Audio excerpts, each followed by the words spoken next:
আরে পাখি, পাখি গেল কই? পাখি কি ঘরে থাকে? এই পাখি পাখি পাখি, তোমার লেখা পত্রিকাতে ছাপিয়েছে। তুমি একদিন অনেক বড় লেখক হবা। লেখক না লেখিকা, আর হবা না হবে। আমাদের সব সময় শুদ্ধ ভাষায় কথা বলার চেষ্টা করা উচিত।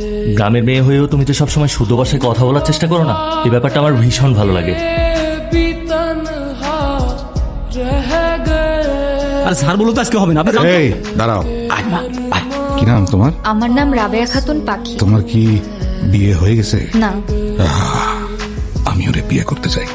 আপনার মায়ের তো স্যার পছন্দ করছে, ওরে বিয়ে করতে চাই। আরে আপনার কপাল তো খুইলা গেছে। কত বড় সাহস!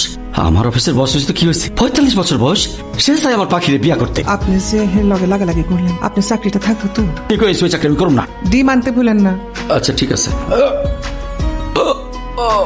পাখি, তোমার বাবা স্ট্রোক করেছে, দ্রুত বাড়ি চলো। जिसने पूछा हमसे बिछड़े यार পাখি, কোথায় যাচ্ছ তুমি? শহরে খালার বাসায় যাচ্ছি। पूछा বাবার পেনশনের টাকা আনতে যাচ্ছি। यार তোমারই তো এখন হাল ধরতে হইব বুবু। তাছাড়া পাখি বড় হইছে না, ওরে বিয়ে শাদী দিতে হইব না? তোর যেটা ভালো মনে হয় কর, কিন্তু কাল তুই আমি আর পাখি মিলা ওর বাবার অফিসে গিয়ে পেনশনের টাকাটা তুলতে হইব।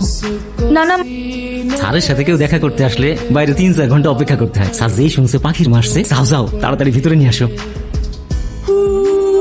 পেনশনের ব্যাপারটা আমি যত দ্রুত সম্ভব চেষ্টা করবো যে 1 সপ্তাহের মধ্যে ক্লিয়ার করে দিতে। দাদা, এটা নিয়ে কোনো চিন্তা করবেন না। আসলে স্যার অনেক ভালো মানুষ, একজন সরকারি অফিসার, পাখিরে বিয়ে করতে চায়, ভাবা যায়? স্যার পাখিরে বিয়া করতে চাইতেছে, এটা তো আমার সৌভাগ্য।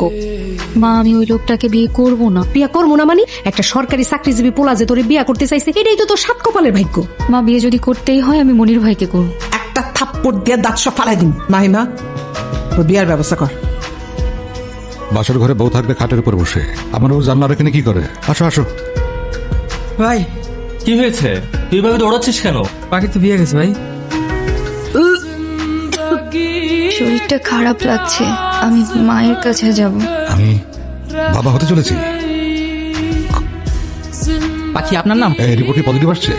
জি, আপনি নানা হতে চলেছেন। হ্যাঁ, কিসের না না, বাবা হতে চলেছি আমি। এই তুমি একটু ওইদিকে যাও তো।